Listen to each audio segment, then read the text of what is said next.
Greetings, church, and welcome to this service of the First Baptist Church in America on this final Sunday in July. Thank you for joining us for this service of song and meditation. While work continues at the Meeting House, the worship services of the First Baptist Church in America remain online and on the lawn of our back garden the first Sunday of each month this summer. The next gathering will be next Sunday, August 1st at 11 a.m., followed by our next service on September 5th. There will be plenty of shade and sunshine, but feel free to bring lawn chairs or blankets for your comfort. Thank you for continuing to send your prayer requests. This helps us to best know how to lift you in prayer. We appreciate your offerings and gifts. This makes our ongoing ministry possible. If you would like more information about our community, please visit our website, fbcia.org. During July and August, we are exploring soul liberty and religious freedom. These concepts are foundational for us as Baptists, and we're turning to a variety of different people to learn how this continues to resonate for us in our faith and shared life. Today, we're joined by our own J. Stanley Lemons. Our church is blessed by a number of historians.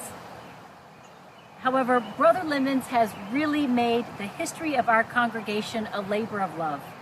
If you have enjoyed the definitive history book of our community, you have Dr. Lemons to thank.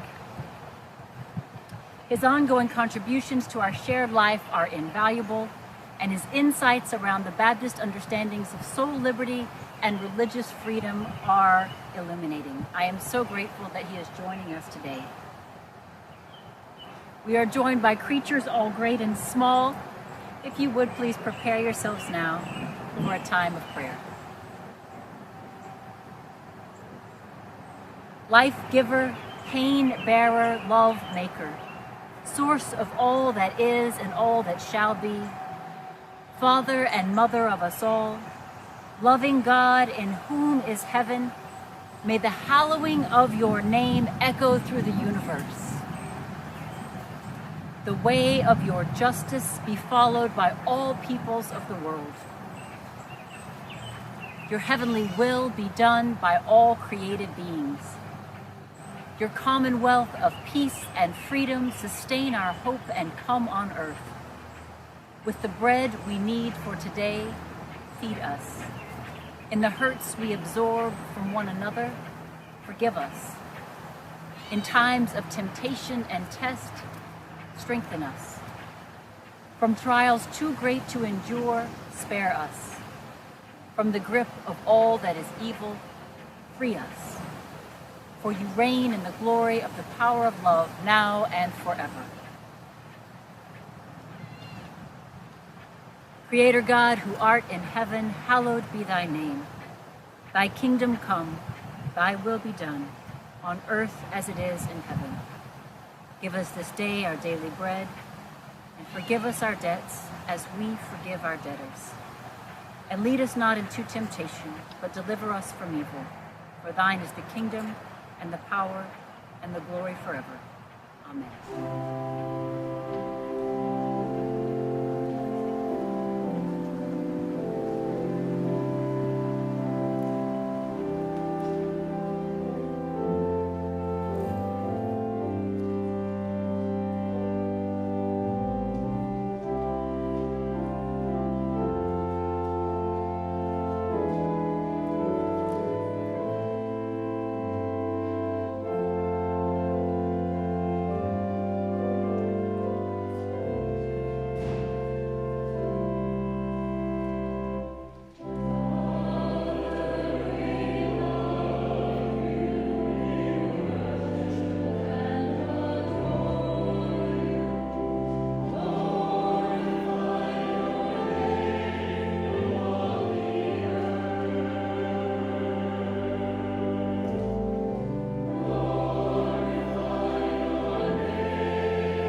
This is a reminder that we are still raising money to send our children to Camp Canonicus.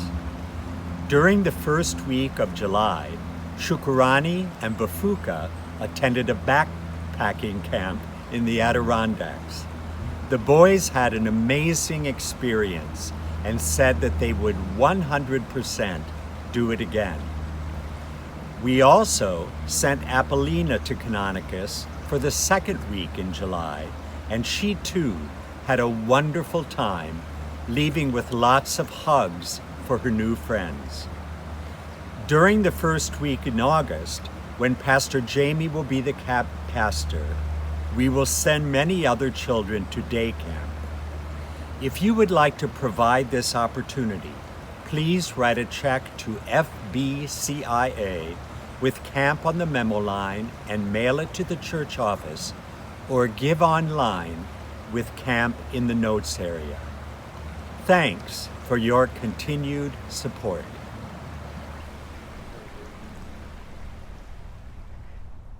Today's scripture lesson is from the Old Testament and the New Testament, the book of Isaiah and the book of Galatians. Isaiah 51, verse 1.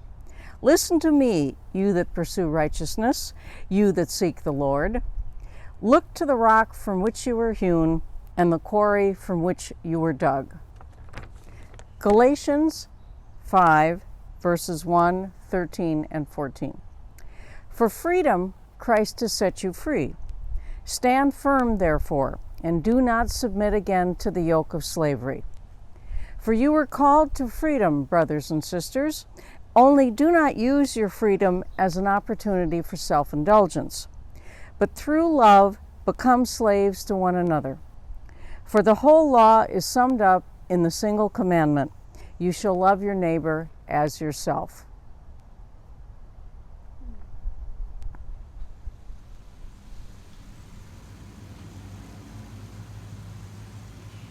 Well, greetings, church. My colleague here needs hardly any introduction, but Dr. Stanley Lemons is in many ways the historian of our congregation and beyond of Baptist notions, and we are doing a deep dive into soul liberty and religious freedom, and it was very fitting that we speak with you about some of these ideas and themes. It's foundational for us as Baptists in many ways, and so I'd love to hear your thoughts on what these ideas meant at their inception, what they might imply for us now, and what it might mean moving forward, both as for Baptists as individuals and as a collective. What is the import, you think? I'm delighted to do this, and I'm gratified to have a chance. Now, we know, and maybe the rest of the world should know, that First Baptist Church in America was gathered by Roger Williams in 1638. And he was a profound believer in religious liberty and separation of church and state. And our church still holds to that. In a sense, Rhode Island was a different place than almost any other colony in the 17th century. And it's because of people like Roger Williams and John Clark and Samuel Gorton, and then later on the Quakers too, who all came along and were opposed to any role that government would have in dictating or determining religious beliefs or practices. So in that sense, Rhode Island was born free, unlike any one of the other colonies. It was begun with a completely secular government, unlike everywhere else, where there was always an establishment of some kind. Even in Pennsylvania, which was perhaps second most, they had a requirement that you be a Trinitarian or something like that. So, Rhode Island ended up in the 17th century having no religious laws, mostly any religious laws. There were no laws against blasphemy, no Sabbath breaking, no swearing, unlike everywhere else, where if you didn't go to church, you could be fined. If you swore, you could be dunked in, all that kind of thing, pilloried and what have you. Though I have to say that by the 19th century, Rhode Island had begun to converge with the other Baptists of New England and Baptists elsewhere. They had ceased to be a reviled and persecuted minority and become now part of the main line.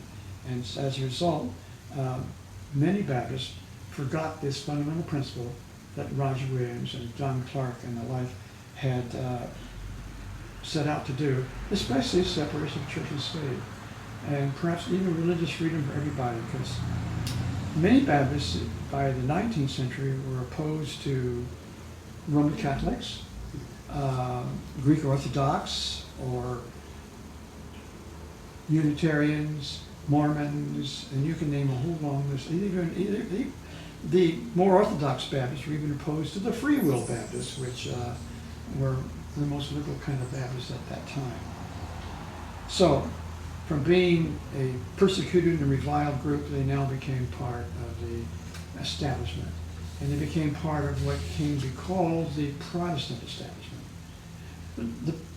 The Baptists were among the leaders in getting the state churches in other places disestablished, but they came to be part of this larger thing called the Protestant establishment, which was favored by government from the 1830s down to the 1920s and 1930s. So that many Baptists came to forget what Roger Williams had said about it was God's command that all men of all nations have full freedom of conscience. And he went on to listen, without regard to the fact that they were Jews or Muslims or Hindus, or Roman Catholics, pagans, or atheists. That had pretty much gone by the board in most places by the 19th century. Do you think that's just the nature of once someone moves into a mainstream, what do you attribute that forgetting to, or that pulling up the ladder after they've climbed up or something? What is your sense of that? Well, part of this, I think, is the desire by Baptists, deep desire by Baptists in the 18th century to gain some respectability in the eyes of the Presbyterians and Congregationalists in particular. Now, I understand from the historians say that let's say in 1775, about 55% of all church-going Christians in America were Episcopalians or Congregationalists. And only about 5% were things like Baptists, and about 1775 there were more like 5,000 Methodists in the entire country at that time. By the time you get to 1860, those numbers have been reversed. The Baptists and the Methodists are now 55%, and the Episcopalians and Congregations only 5%. They have lost their market share in that period from 1775 to 1860. But the Baptists go through a period of trying to gain respectability. They began to call their ministers reverends. They were elders before that time. They began to have ordination councils and ordination ceremonies where they all processed in, as one critic said, like a papal procession. They began to wear robes and wigs and perhaps even Geneva bands, very much like the Congregationalists.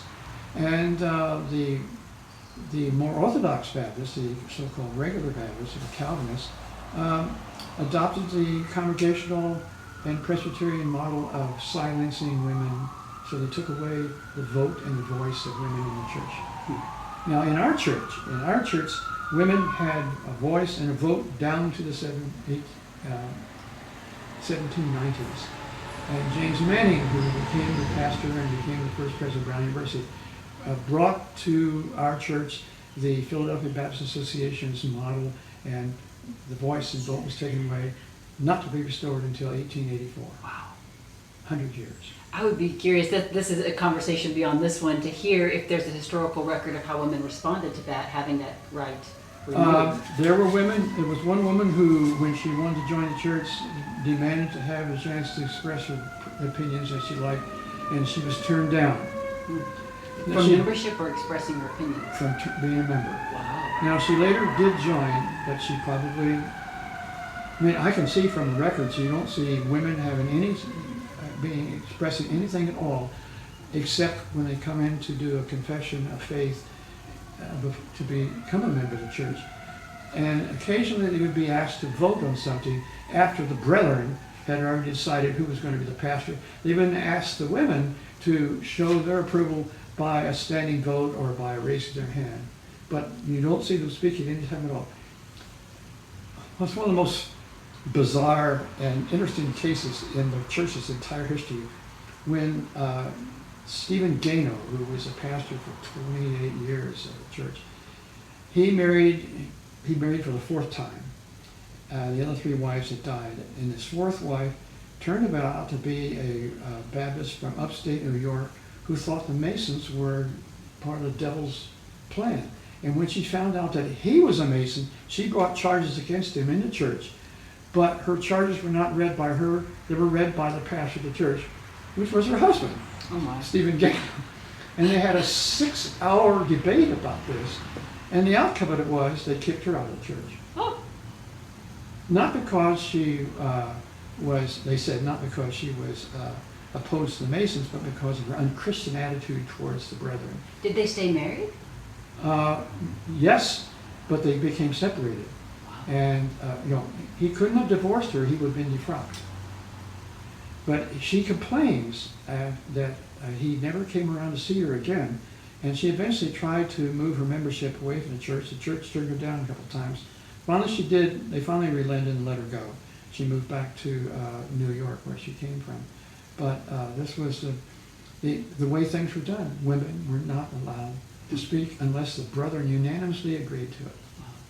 So we could see where it began in this really open way, where there was this freedom for all kind of folks, and then it became constrained. Yeah. So where do you see things like? So what happened then? I mean, it shrunk, it contracted. Well, it means it's when you get into the Protestant establishment, you then find yourself having to cooperate with the congregations, the pastors, in these various mission programs, and probably even more was the impact of revivalism, the evangelical revivalism in the 19th century, where eventually the revivalists were professionals who came in, and over time it evolved into a business, particularly time you get to Dwight L. Moody, where they would come to a town to do a revival, but they wouldn't come unless all the churches agreed to cooperate and open their churches up and not to have services, for example, during the time the revivals were going on. And so this becomes the model, so you sort of, and over time, the Free Will Baptists and the Calvinist Baptists will come together so that by 1907, I believe it was, the Free Will Baptists in the North, which was a real competitor for a while, merged with the Northern Baptists. So that in fact today, most American Baptists are basically Free Will Baptists. They've done away with the notion that once saved, always saved, that you're one and done. That the Free Will Baptists believed you could lose your salvation. If you didn't live a Christian life, you had to do that the rest of your life. So you had to be a Christian the whole life. You couldn't sort of say, okay, I'm done. Now I can go back to whatever I was misbehaving before. But they also, the Free Will Baptists said that human beings have a say in how they get saved. God does the saving, but you do the choosing. Whereas the Calvinist Baptists said, God does both the saving and the choosing. with that limited elect that would actually get in. Yes, yes, Right. the elect. Mm-hmm. Now, what's interesting is that the Calvinist variety became the majority variety and may, in many respects, still be that, because the Southern Baptist denomination is very much Calvinist, whereas the Northern Baptist Convention is very much Free Will Baptist.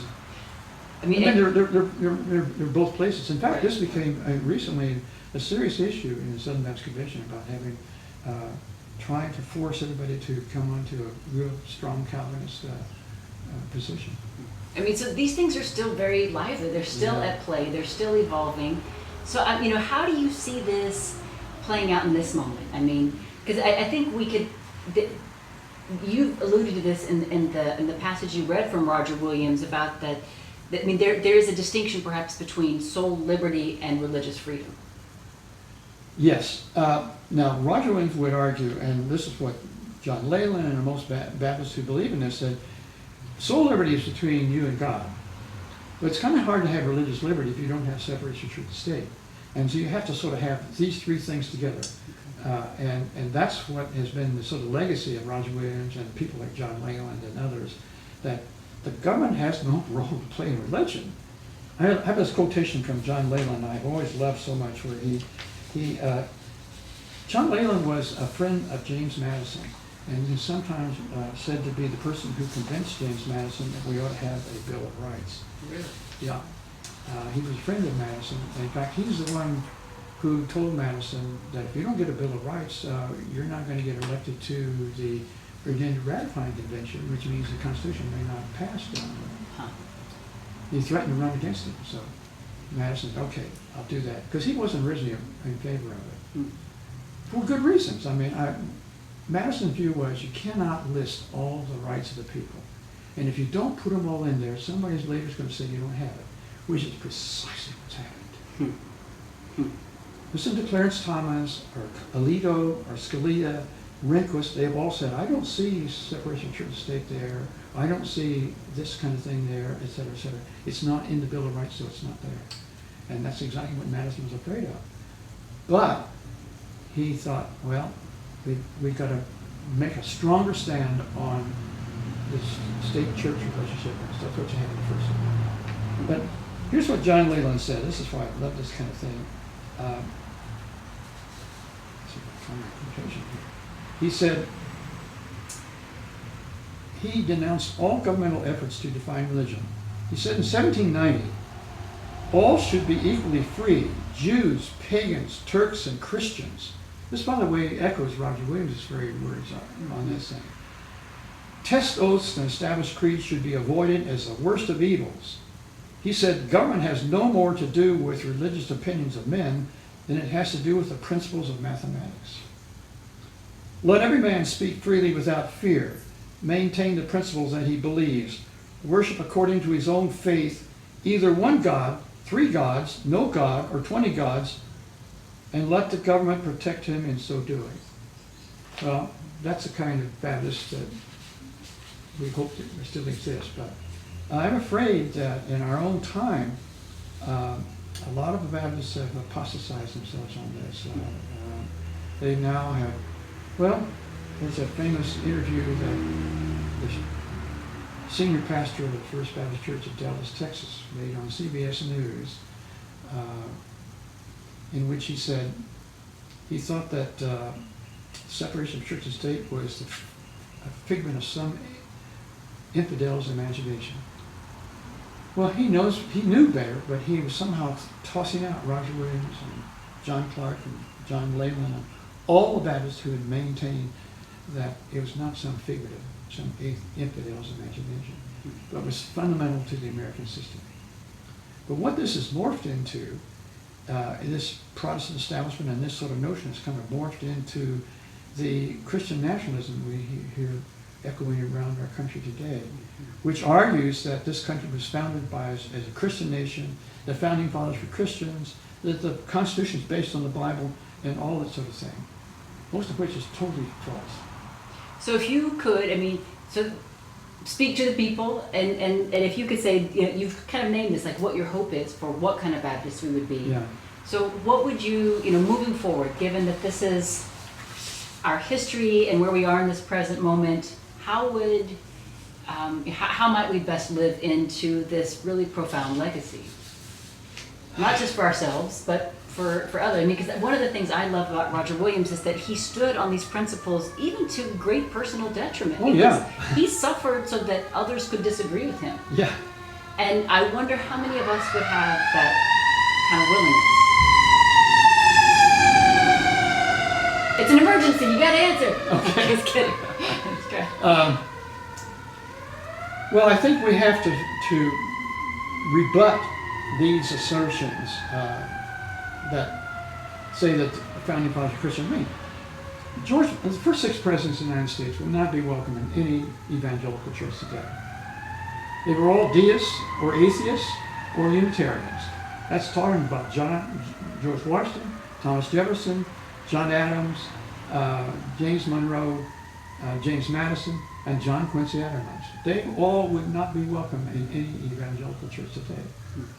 And of course, even Abraham Lincoln, who was raised as a primitive Baptist, was not a member of any church in his life. He was shot before he might have joined the Presbyterian church. There was this speculation, but yet he was one of the most profound theological figures there were. And another most profound theological figure was actually Thomas Jefferson, who would go to all kinds of churches and listen to all kinds of things, but he didn't believe almost anything there was. He believed, in fact, everybody would be a Unitarian by the time he died. Well, and his own custom version of the Bible is rather notorious too. Well, yeah, he went through and cut out all the miracles and all the stuff that went contrary to modern rationalism. That was his term. Well, I still say we have to rebut this sort of thing. We have to remember that people like Williams and George Washington and others said, we don't give bigotry any place here, and the government doesn't support this kind of thing, and must rebut it.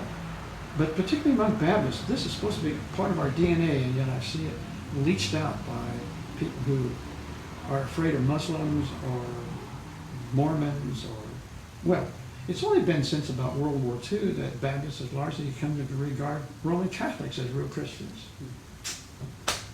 Well, there's work to be done. Yes. I remember when I was seeking ordination, a friend asked me why I was remaining Baptist, and I said, because I am also Baptist.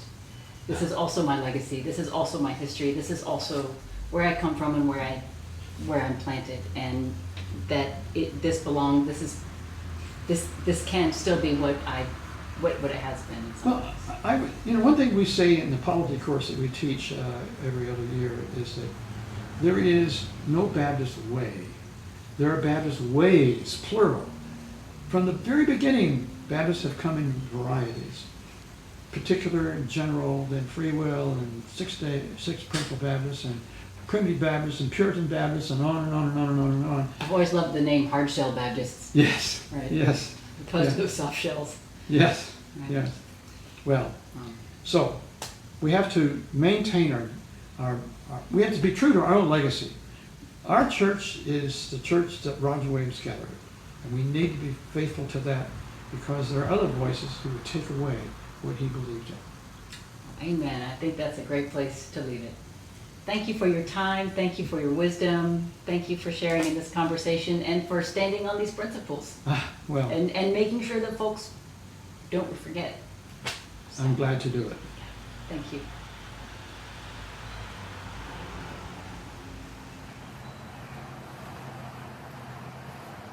Beloved, may the love of God be the passion in your heart, the joy of God your strength when times are hard, the presence of God a peace that overflows, and the word of God a seed that you might sow.